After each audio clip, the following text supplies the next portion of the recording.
Assalamualaikum warahmatullahi wabarakatuh.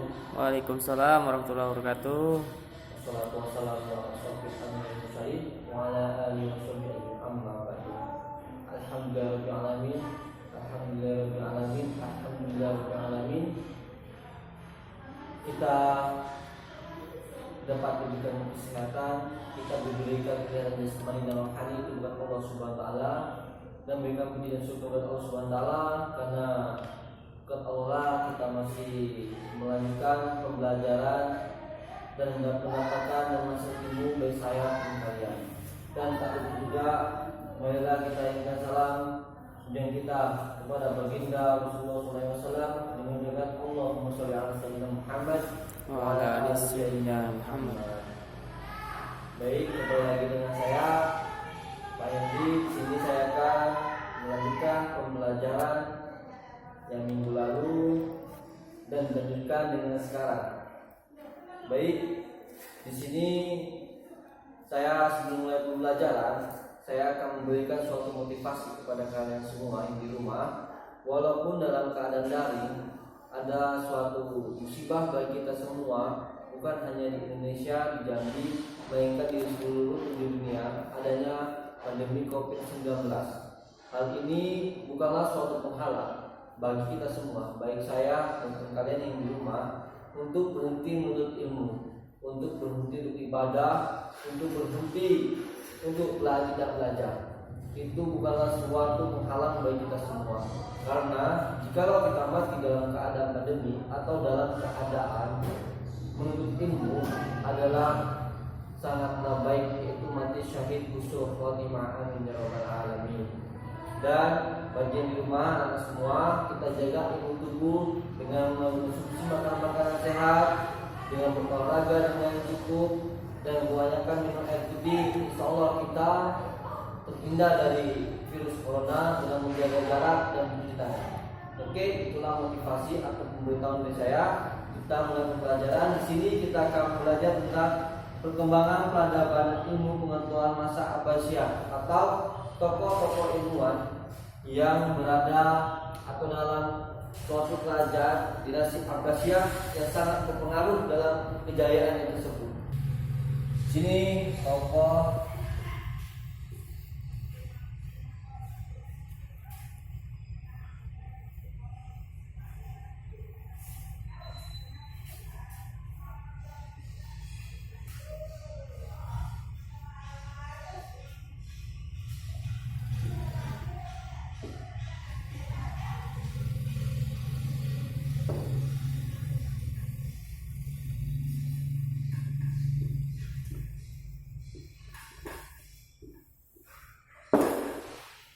inilah tokoh-tokoh dinasti Abbasiyah. Kita ketahui setiap suatu kerajaan atau suatu negara, mereka memiliki suatu kemajuan, perkembangan, maju atau buruknya berpengaruh dari salah satunya adalah tokoh atau suatu raja. Begitu pula akan kita kulas pada siang kali ini tentang tokoh-tokoh ilmu dinasti Abbasiyah, yang mana mereka adalah sangat filsafat,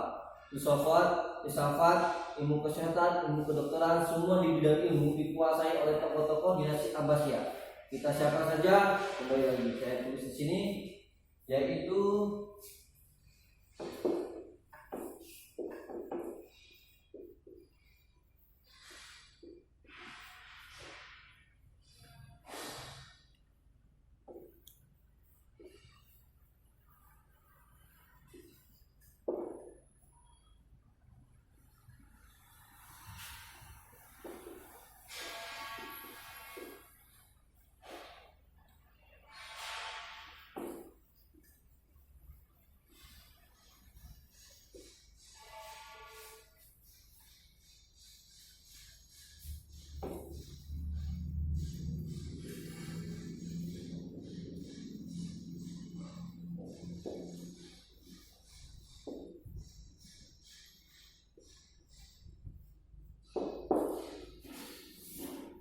inilah tokoh-tokoh yang mana tokoh-tokoh tersebut adalah suatu tokoh ilmuwan yang mana terkenal di dinasti Abbasiyah atau kerajaan di pada masa itu, yaitu Al-Kindi, Al-Farabi, Al-Razi, Ibnu Sina, Ibnu Maskawi, dan Al-Ghazali. Di sini kita akan mengupas satu persatu.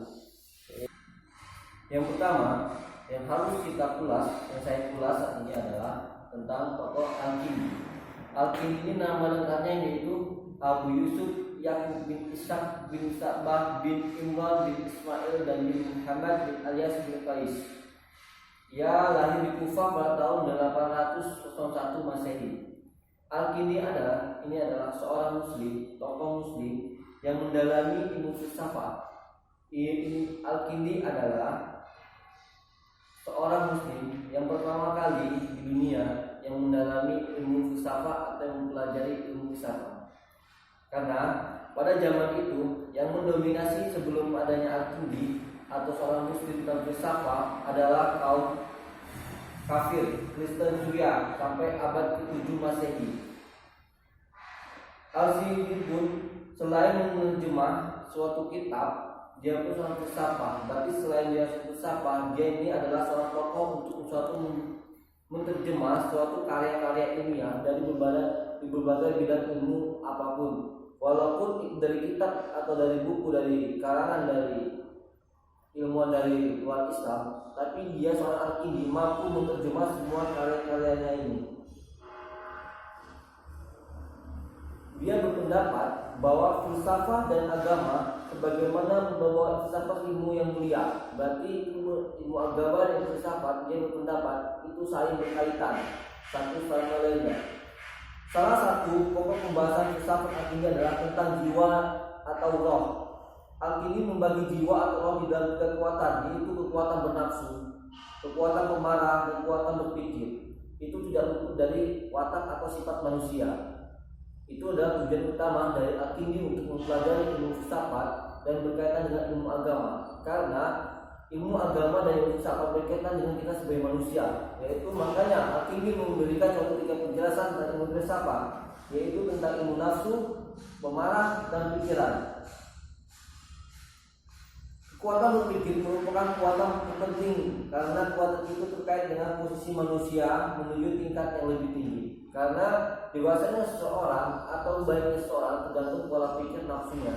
Jika dia memiliki pola pikir yang baik, nafsunya tidak arogan, bersih nafsu, insya Allah orang tersebut akan menjadi sesuatu yang tertinggi bagi dia, bagi kaum muslimin.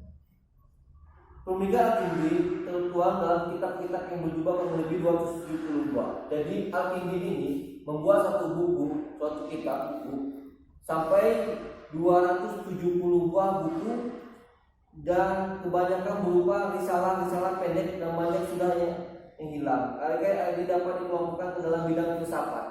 Berarti tentang logika, tentang ilmu, hitung, musik, astronomi, geometri, medis, astrologi, psikologi, politik, dan meteorologi. Karya-karyanya banyak yang diterjemahkan ke dalam bahasa Latin Eropa. Berarti Al-Kindi ini suatu tokoh ilmuwan pada saat itu yang pertama kali menjadi filsafat di dunia ini kaum muslimin.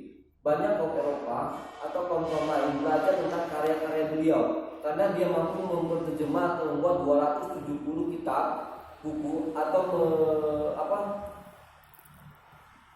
membuat suatu materi tentang, dia mampu menguasai tentang ilmu logika, ilmu itu semua ilmu dia kuasai. Alhasil bahwasanya kaum di luar muslimin sangat terkenal dan sangat mengenal siapa itu Al-Kindi, yaitu kaum muslimin. Baik, setelah Al-Kindi tadi kita lanjut ke Al-Farabi. Nomor 2 pendapat kalian ya. Al-Farabi mempunyai nama lengkap Abu Nasr Muhammad bin Tarham bin Uzraq Al-Farabi. Ia lahir di Farab pada tahun 870 Masehi dan wafat di Aleppo, Suriah pada tahun 950 Masehi.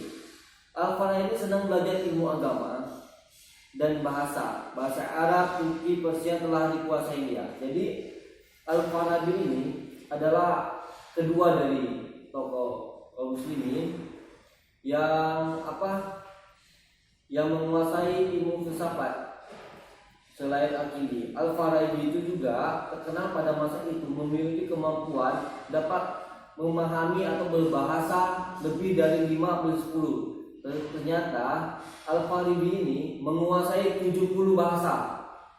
Itu sangat luar biasa. Itu adalah seorang muslim, tokoh muslim pada saat itu terkenal. Jadi pada zaman itu tokoh-tokoh muslim yang sangat terkenal di dunia ini baik di pelosok maupun di luar kota, baik di bidang ilmuwan, pendidikan, orang muslim seperti tokoh-tokoh yang Bapak jelaskan dua ini adalah terkenal pada masanya. Karena Al-Farabi menjadi membentuk negara utama, yaitu negara-negara bodoh dianggap pokoknya dia logikanya sangat main karena dia bidang filsafat. Tetapi selain itu dia dapat mampu menguasai 70 bahasa. Selanjutnya tokoh yang ketiga yang kayak Bapak jelaskan yaitu Ar-Razi. Ar-Razi punya nama besar pada zamannya. Selain sebagai dokter, ia juga seorang filsafat. Ia lahir di Irak pada tahun 895, wafat pada tahun 922 di kota itu juga.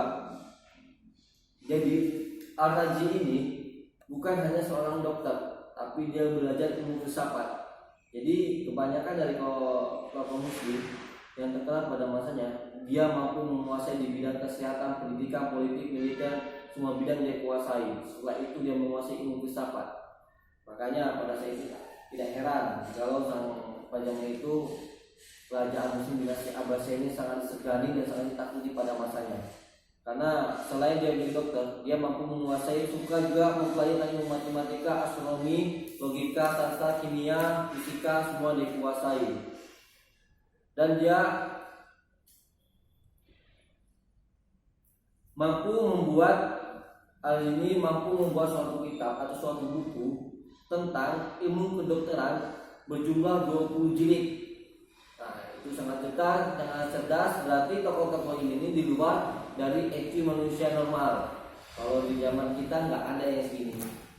Ya, jadi ini alhamdulillah. Dan selanjutnya itu Ibnu Sina. Ibnu Sina mempunyai nama asli Abdul Husain bin Abdullah.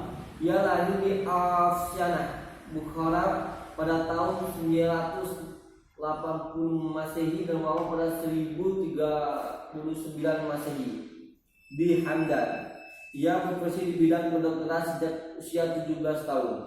Kita ketahui kalau pada zaman sekarang dokter itu yang normal adalah berumur 25 ke atas, karena harus memiliki suatu pendidikan dari S1 terus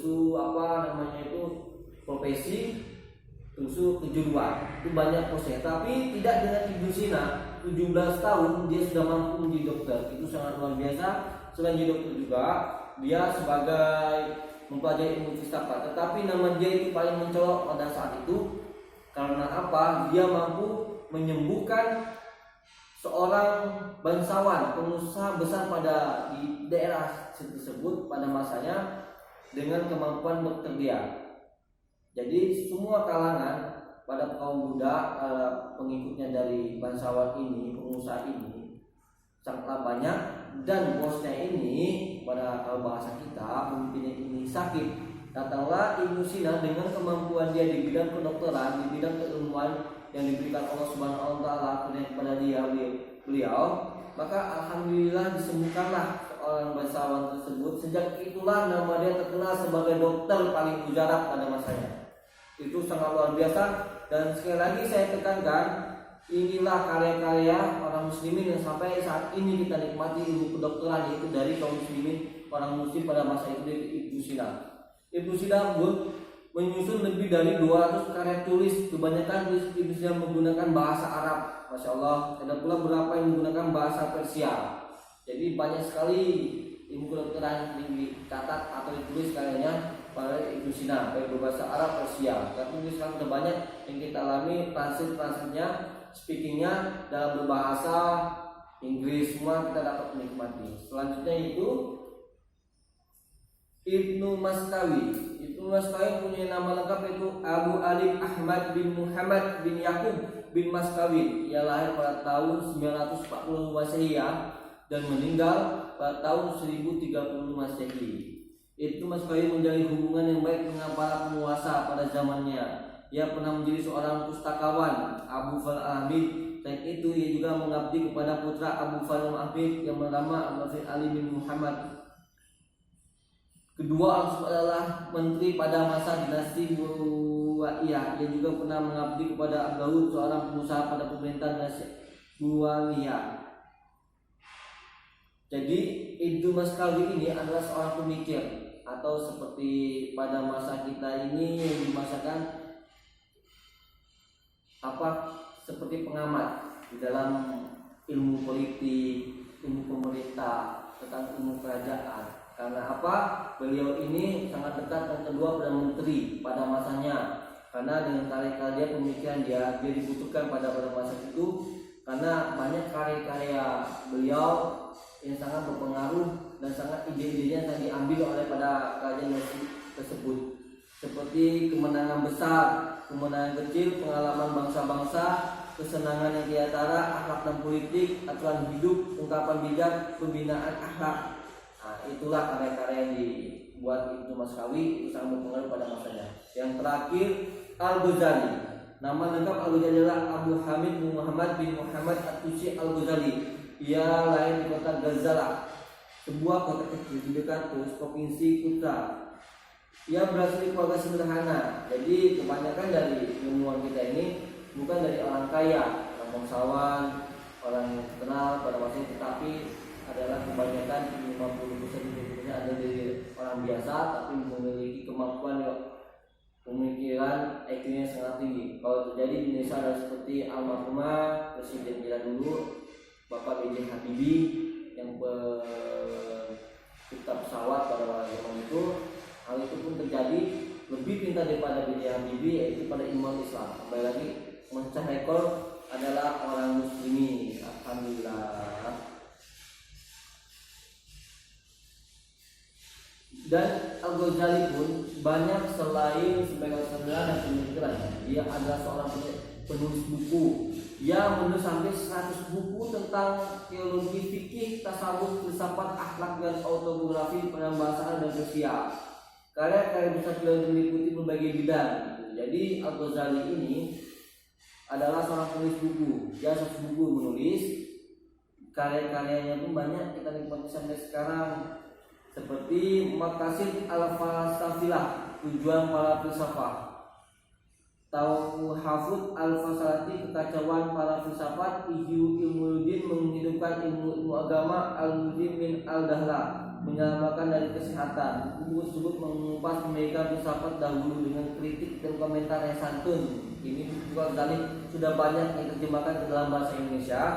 Jikalau kalian sudah memasuki tahap usaha SMA, masuk ke universitas atau UIN berkaitan dengan bahasa Islam, maka kalian dapat mengetahui tentang ilmu tasawuf. Di situ kalian belajar tentang karya-karya beliau yang mungkin akan ketemu di semester 3 atau semester 4. Itu akan bertemu dengan karya-karya Al-Ghazali tentang ilmu filsafat, tentang ilmu tasawuf. Itu karya beliau banyak. Jadi alhamdulillah, itulah beberapa tokoh yang saya jelaskan, Bapak jelaskan kepada kalian, itu sebagai motivasi kita. Pada zaman sekarang banyak kaum muslimin atau generasi milenial banyak menyukai atau mengidolakan anak kaum K-pop Korea yang tidak berfaedah untuk kita, melainkan hanya untuk merusak generasi muda. Padahal kita ketahui bahwasanya banyak ilmuwan pada zaman dulu, pada dinasti Abbasiyah, orang muslim ada yang memegang satu dunia, yaitu dengan karya ilmiah dia, karya penulisan dia, praktik dia mengobati orang, ilmu kesehatan, astronomi, luar tentang matematika, fisika, adalah orang Islam atau Muslim. Seperti tokoh-tokoh yang Bapak jelaskan tadi, mereka lah adalah tokoh-tokoh yang berpengaruh atau tokoh-tokoh yang sangat terkenal pada masanya. Itu harus sebagai pedoman kita, sebagai idola kita, terutama yaitu baginda Rasulullah SAW. Allahumma sholli ala sayyidina Muhammad. Itulah sebenarnya idola harus kita idolakan, bukanlah yang seperti saat ini generasi milenial banyak mengidolakan kaum Korea pop. Itu sangatlah miris bagi saya sebagai generasi muda saja. Ya, baik, sekianlah dari saya. Mohon maaf jikalau ada penyampaian yang kurang jelas atau berkeliruan, karena suatu kesalahan datang dari diri saya dan suatu kebaikan dari Allah Subhanahu wa taala. Mohon maaf sekali lagi. Mudah-mudahan kita semua diberikan kesehatan selalu, dijauhkan dari bahaya, dan diberikan keberkahan dalam hidup kita. Amin ya rabbal alamin. Allahumma fi mutarif. Wassalamualaikum warahmatullahi wabarakatuh.